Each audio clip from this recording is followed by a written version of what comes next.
Hey, it's Chris. This may be the single biggest day of crowdfunding of 2023. Now, I talked last month that this was an absolutely massive week back then.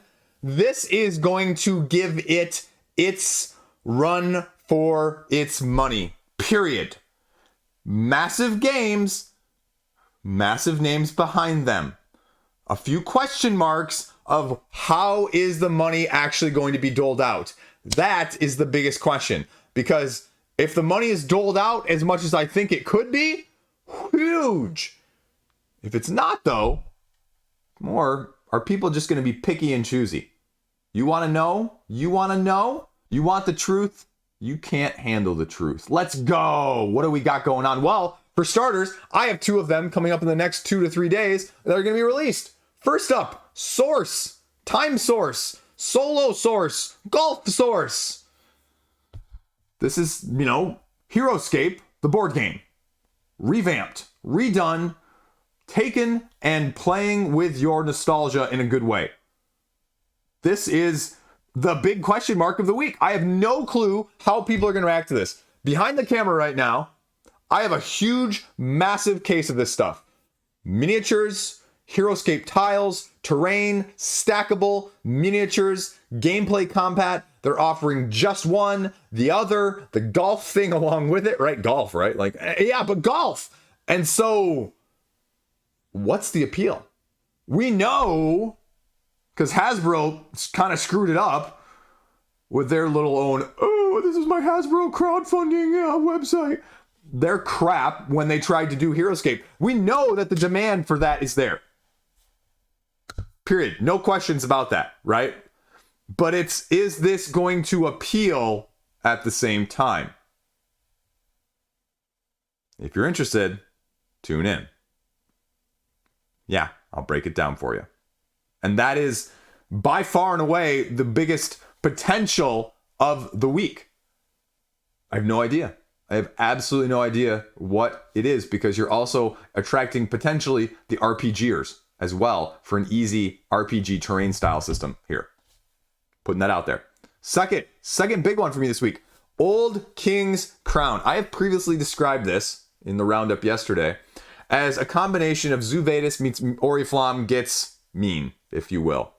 You're going to be vying in different areas, different locales, with different ways of, interacting on a board, trying to be the one with the most victory in an area control style manner. It's doing something completely different, and I mean that in a good way. But it's another one of those that I have been hyped up for it for like 3 or 4 months. But I don't know, is this a game that is even on other people's radar? And so that's going to be the question. I have been watching this thing since before, like months before even the UK Games Expo. And I know that it's made its round at a couple of these conventions, and it's gotten some, ooh, yeah, that looks kind of good. Oh, yeah, that plays kind of nice. It's got a very active Discord with an online playing community already for the past several months as well. But it's another question mark of what I think and what happens sometimes, right? Like, I thought off the page games, Harrow County, the folks who made Mind Management, I thought their Harrow County game was going to blow the roof off of crowdfunding too. Got a couple $100,000. Thought it was a fantastic game. I think people are going to be really looking at it on the secondary market after it gets released. But it did not, really get a ton of traction either on that aspect. So that's going to be the question with these first two. Are people going to be all in and throwing their money at the screens as this launches? Or are they going to be looking over their shoulder, grass is greener when it gets delivered, regretting or maybe buying someone else's? I have no idea. No idea. The other one, as someone, again, showing off my Kinezias here. Through the Desert.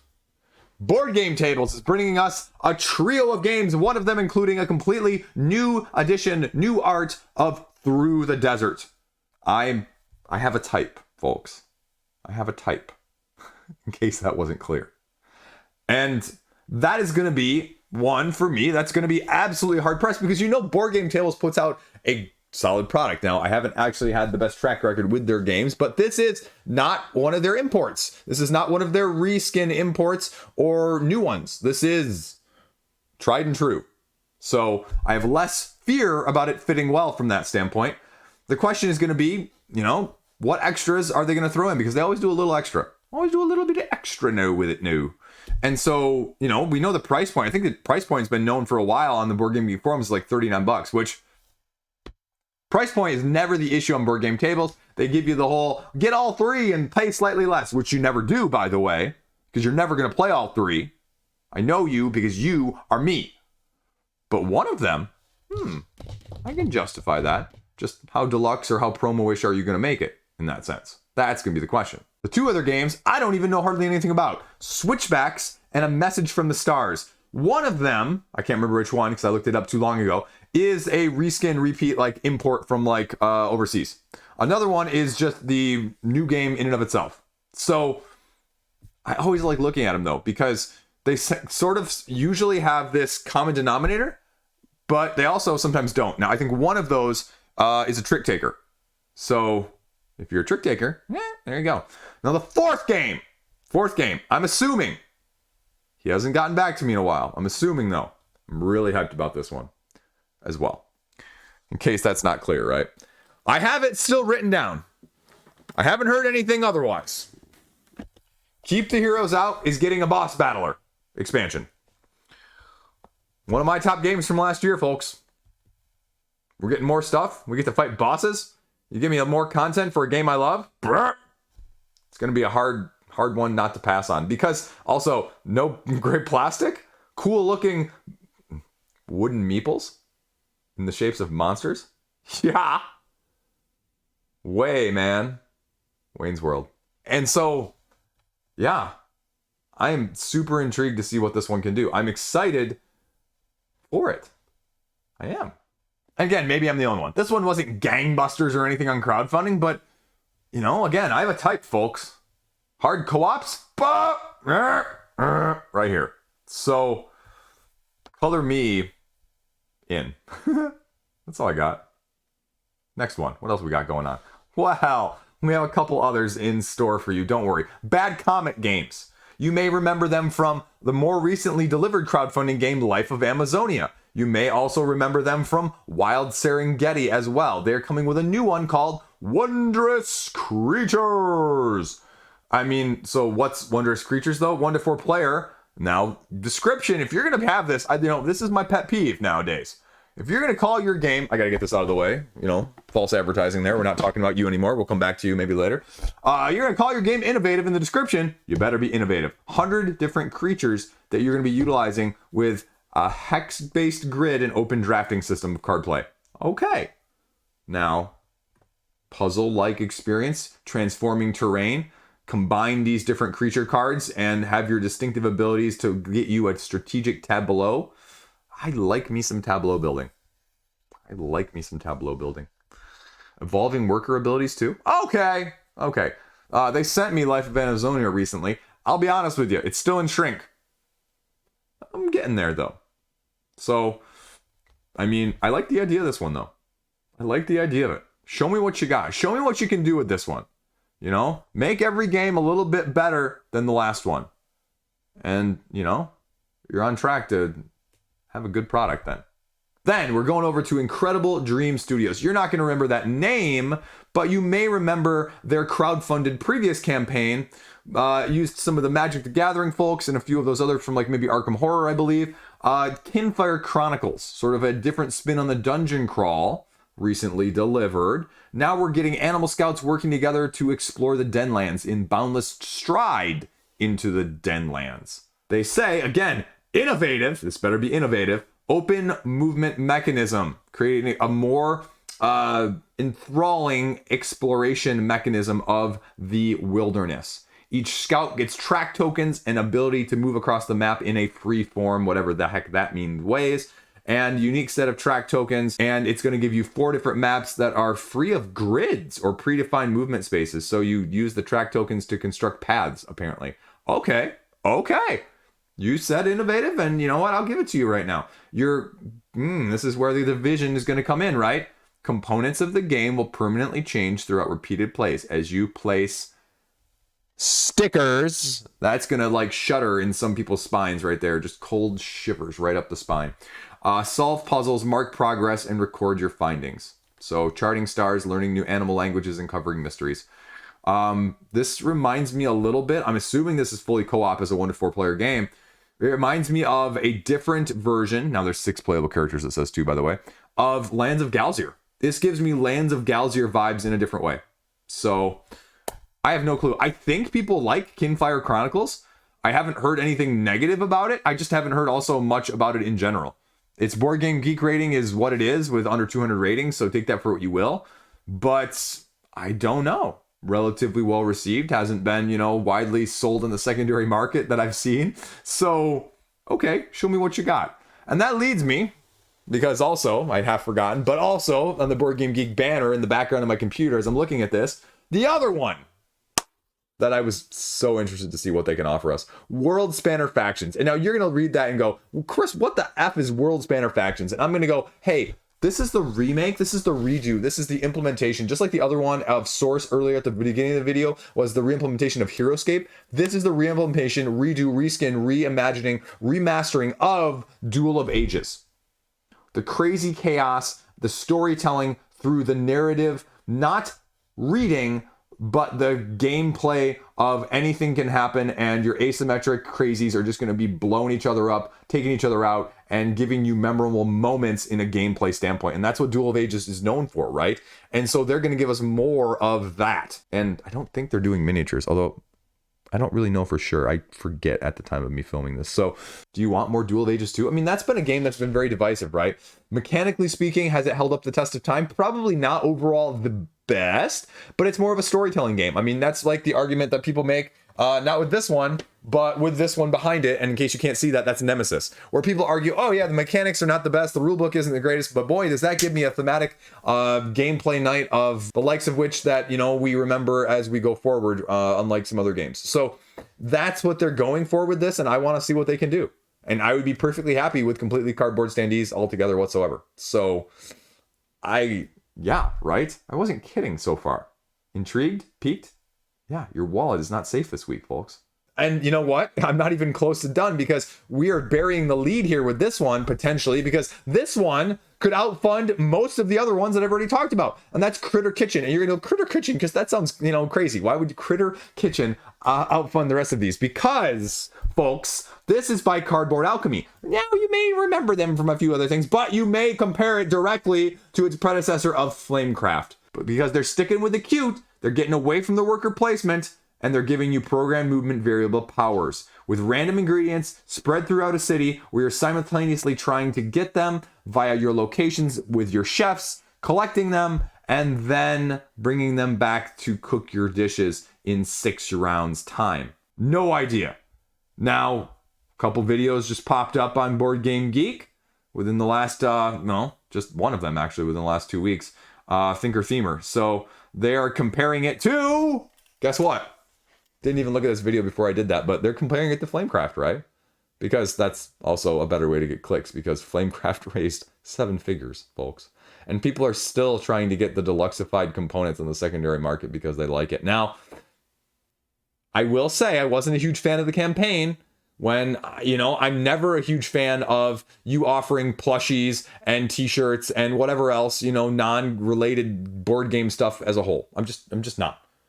But it raised money. It brought in eyes. People like the aesthetic. People like the gameplay. It gets people playing board games that maybe wouldn't have played a board game in the first place. So I give it kudos nonetheless. But that's also why you could easily see this eclipsing the other ones if it has any of the pedigree, track record, situational, gathering eyes on Kickstarter when it launches, just like Flamecraft did. Think I'm done? I'm not even close to done. I'm just ramping up right now, folks, because Board Game Revolution apparently spilled the beans. Whoops! And they screwed that up. Well, you know how I love Board Game Revolution as a whole, right? But Orange Nebula, the makers of Vindication, right? Unsettled, correct? That is just being in the process of being delivered. They said they were going to hold off on Spiritfire until they delivered it, and they're delivering it. And so Board Game Revolution put up their little contest and said this was going to be launching on October 24. And then apparently they've now changed the banner to say it's coming soon. Whoops, cat's out of the bag, but we're going to talk about it like it's launching. And maybe it's not. Maybe it's just messed up in general and they're, deep faking us. But if they aren't, this 1 to 3 player game is going to be potentially a little bit interesting to kind of see. Exploration, fantasy, a little bit of role play. There's not really anything known about this open world game where you're exploring fantasy realms on Discovery and Journey. I mean, it's like Unsettled meets Lands of Galzier, if you will. There's just not any information on it whatsoever. Speaking of things that, get held close to the vest, right? We only just learned about yesterday before me filming this, when Deceased, the Zombicide game, was going to be launching on the 14th of November. I thought it was going to launch before the end of the month, personally. But, this one has the pedigree. People loved Unsettled. People loved Vindication. People love Orange Nebula. So, is this going to attract as much from that standpoint as well? I have no idea. No idea. Speaking of no ideas, though, Takenoko. 2011 game where you're cultivating a bamboo garden? Yeah, we're getting more of it. And this is a new collector's edition from Matago. And it's going to be getting chibis in a collector's box, giant miniatures, bamboo, and tiles. Again, what's the price point for something like this? Is there a huge interest? Is it going to be more like the Queen game stuff, big boxes? Is this game really one that people are still playing 12 years later? I don't know. This one never appealed to me. I know it has appealed to lots of people, though, as a very zen-like game experience. But the jury's out on this one, folks. I have no idea. Like, Spiritfire, I can at least guess that's going to get, like, 500,000, million plus easily. Even if it launches whenever, right? This one, no freaking clue. Again, taking another revamp, and one I have no idea the mass market appeal on, is a revision of the original Magic Realm in the form of Dragon's Down here. And just like with Worldspanner and Duel of Ages, this is playing on some of the stuff in the past that, does it still have a place? And yeah, I would argue that it does, but how much, to what wide extent, how much streamlining, detailing, changing is it going to have from the original product? Is it going to be appeasing for those that love the original? Is it going to be intriguing enough for those who are looking to get in and looking for something a little bit of a step up or a step sideways from what they've already got in more of a variable player sort of dungeon crawl-esque feel? I don't know. And that's going to be the interesting test point. Reprints and rethinks and remasters of another game, Secrets of the Lost Tomb, a 10-year anniversary launching over on GameFound at the same freaking time. So Nostalgia is the name of the game in a secondary market this week as well. Sort of as a 1 to 5 player pulp action adventure narrative game of tactics and exploration. I won't pretend to tell you I know much about this game whatsoever. It's, right when I got into the hobby, this one was coming out. And this is going to be offering, if you go over to the GameFound page right now, everything. New components, big box, 13 boxes of gameplay for the all-in, folks. That is an insane amount of content. I don't even know what to tell you. Ancients, myths, and legends, Search for the Lost Tomb, The Great Apocalypse, Wicked Hellscapes, Reign of Terror, what all these things are bringing. Do you need them all? Which one you need? I have no idea. People smarter than I will give you advice on this one. I will check it out when it launches, and I'll break it down on the roundup. But again, speaking of the other two, does it stand up? Is it more nostalgia? Some of those are great hits, and some of those aren't as, good one-on-one, objectively speaking, for all people, right? I think a lot more people have been in on more of the recent ones from Restoration Games of these same lines, if you will, with Thunder Road Vendetta, or even Return to Dark Tower, as opposed to Fireball Island, right? I have no idea. That's going to be sort of the litmus test, if you will, for what it's bringing. Graphic redesign, big box, previously hard to get content. Okay, let's see. Let's test it. GameFound doesn't have prices yet. That's going to be the big question, though. Lifestyle game or nostalgia trip? And no one's saying it can't be both. But again, how are you going to spend your money this week there, right? Now that we've listed all these already. Okay, we're starting to wind down a little bit because there's only 2 more. Wasabi. Wasabi is getting a re-implementation from Kids Table board games. Creature Comforts, Maple Valley. I have my copy of Maple Valley coming soon, so we'll see if I actually like it. But Wasabi is a game of raw skill. Yeah, they went with the pun. But it's getting redone and it's getting remastered. And it's what, like a 2009 game coming back, and you're a chef trying to gather new ingredients in this shrinking kitchen, arranging them in the orders you're working on, recipes for points, or taking action cards to allow you to help with future turns. Get your spicy wasabi though. I love wasabi, by the way. You put the wasabi in the soy. You know, you just do that and then you dip. My 3-year-old, he remembers. There's a fusion restaurant by us. It's a combination of like Hawaiian and Japanese. And so they allow you to make your own bowl, essentially. And I got octopus in it. And so I had him try some. And so like every once in a while now, like 2 times a month, he will like say, "Hey dad, you eat octopus, don't you, Dad?" I'm like, "Yeah, buddy. I eat octopus too, Dad, and squid."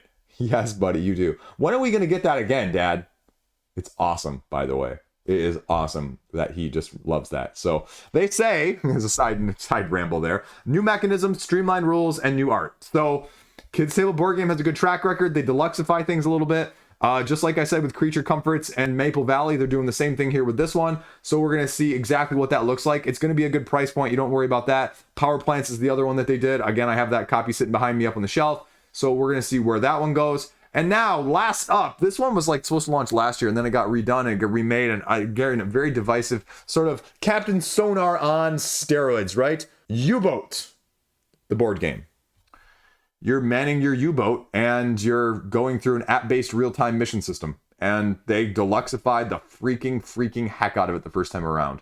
Like just the massive actual boat and stuff. And, you know, I looked at that and I said, that looks really cool and I would never play it. So pass, right? I couldn't get Captain Sonar played if my life depended on it, I don't think.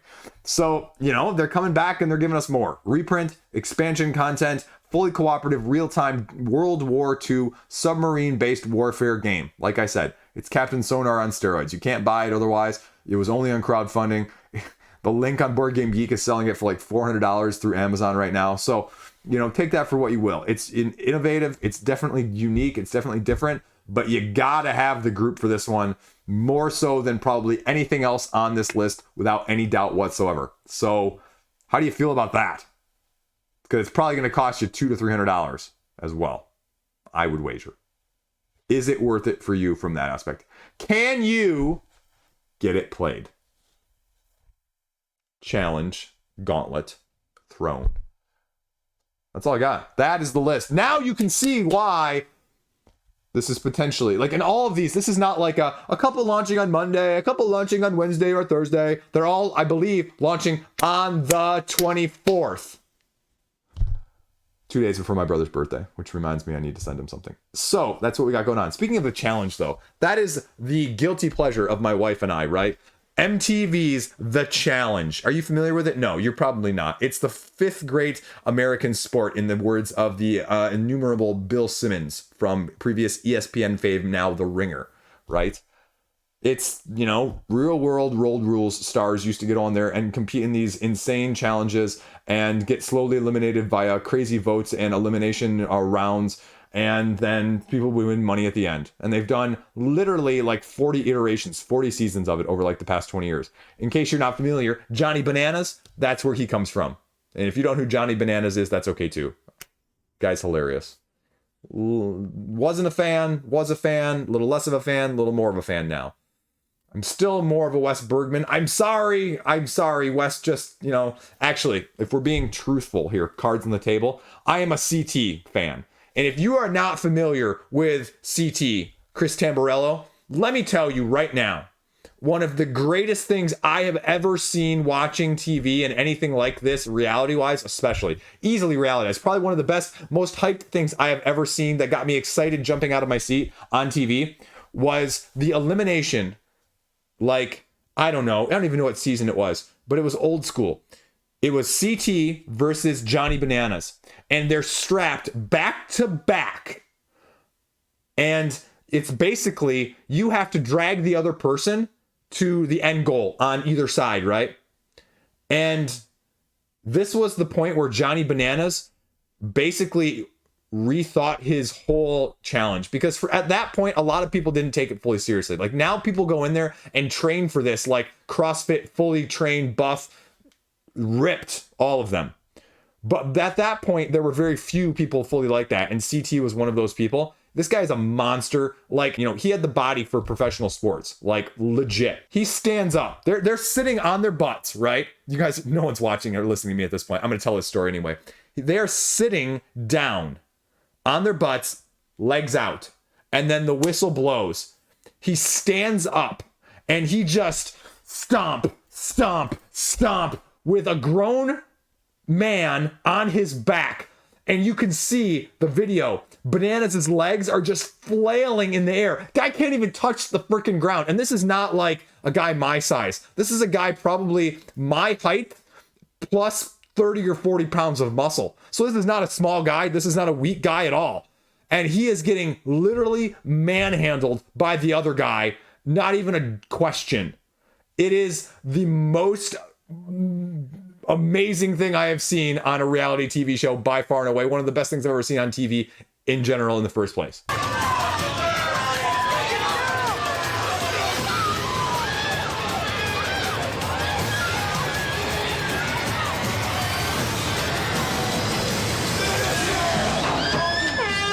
I don't think there's been one like it since. It's like the top challenge history moment when they like look back through all of the 40 seasons, right? So, except for maybe the other one, notoriously now Bananas is part of the betrayal of Sarah. Anyway, I'm done. I could rant on that and ramble on that at the end of this video for like another 10 minutes. But that's what we got going on this week. Now you know why I'm excited. Like, there you go, folks. I talk hype, folks, all the time. But I live up to it too. It's what you get if you tuned in. Liege of the games. Stay classy. Have a great freaking day. I'm playing some stuff this weekend. Got 2 that are launching in November as well. If you actually made it this far, then know what they are. It's called Kelp. It's a 1 versus 1 octopus versus shark asymmetric game. I'll tell you right now.